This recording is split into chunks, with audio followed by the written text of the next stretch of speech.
Bonjour à tous et bienvenue dans cette nouvelle vidéo de formation logiciel Proteus. Donc, en me baladant sur internet, sur les chaînes d'autres youtubeurs, j'ai découvert ce schéma,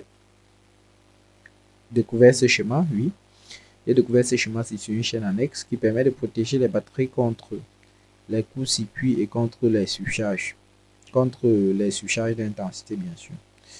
Donc, ce schéma se base autour d'une configuration de transistors, une configuration de deux transistors, euh, et qui permettent donc d'éviter d'avoir à surcharger la batterie en cas de court-circuit au bon décharge, bien sûr. Là, nous allons considérer ces blocs-ci comme notre charge. On va dire que la lampe, c'est notre charge.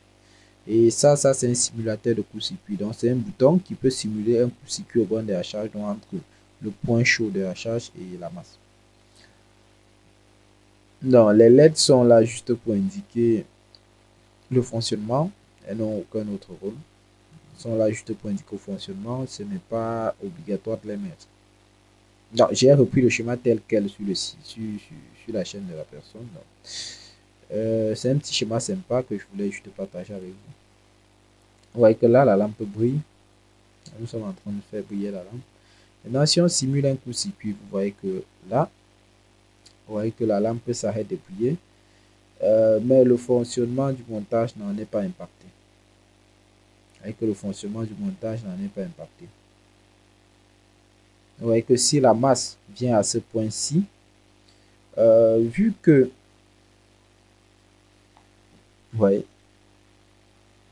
la résistance passe par la LED, par la DEL ici, là on n'est pas impacté par le court-circuit. Donc vous voyez un peu. Et que là on n'est pas impacté du tout par le court-circuit. Vous voyez qu'on n'est pas impacté par le court-circuit. Vous voyez que les composants ne sont pas directement soumis au court-circuit. Donc ce petit montage-ci, vous voyez la lampe là s'éteint, ça protège la charge. Donc ce petit montage-ci peut vous permettre donc de, en plaçant ce montage-là en amont de vos batteries, vous pouvez les protéger contre les petits pics de court-circuit, les court-circuits, les erreurs de câblage comme ça. Vous pouvez le protéger contre ça. C'est un schéma qui est très sympa, très facile à faire. Donc, il tourne autour de quelques résistances. Ce sont des résistances que vous avez l'habitude d'utiliser. Donc, vous voyez un peu que quand il y a fonctionnement du schéma, vous voyez le courant circule par le transistor TIP42 et il passe par cette branche-ci pour aller alimenter la charge. Vous voyez, pour aller alimenter la charge.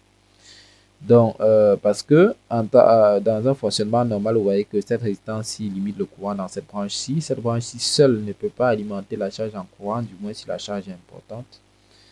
Ni cette branche-ci en passant par le haut, parce qu'il y a une résistance du haut d'1 kg qui limite le courant. Donc, ce qui veut dire que la seule alternative de circulation du courant, c'est cette branche-ci. Et c'est par elle que une bonne partie du courant va passer par l'alimenter la charge. Donc, c'est un petit schéma sympa. Mais néanmoins, vous ne pouvez pas l'utiliser pour des charges qui appellent beaucoup de courant. Par exemple, là, nous sommes sur un petit truc, une petite charge de 6 volts, 6-7 volts, donc là, ça passe.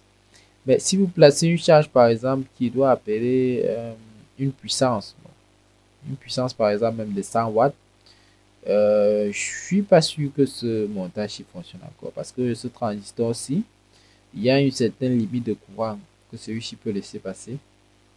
Et le courant appelé ne pourra pas passer par ici. Comme il est dit, la résistance ici limite le courant qui passe en heure.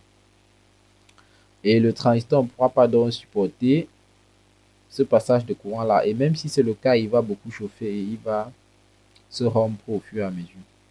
Donc, cette configuration-ci est bonne quand vous avez des petites applications, genre des petites applications à LED, pour brancher une petite carte Arduino, pour brancher des petits trucs. Mais ça ne pourra pas protéger un circuit vraiment, je vais dire quoi, un circuit avec une grande charge. Parce que là, vous voyez que c'est une configuration carrément en série. Vous voyez qu'il y a des éléments par lesquels le courant doit passer avant d'aller à la charge. Donc ici, ces éléments-là ne peuvent pas tenir le courant. voyez que ça n'aura pas beaucoup d'utilité. Donc, je vous conseille ce schéma dans le cadre où vous avez des petites applications, comme on a dit. Mais dans le cas où vous avez les grandes applications, il ne vous sera pas beaucoup utile. Donc, je vous laisse néanmoins avec cette configuration-là. Donc, le schéma, pour moi, il m'a paru sympa. J'ai donc voulu partager avec vous. Donc, en attendant la prochaine vidéo, portez-vous bien.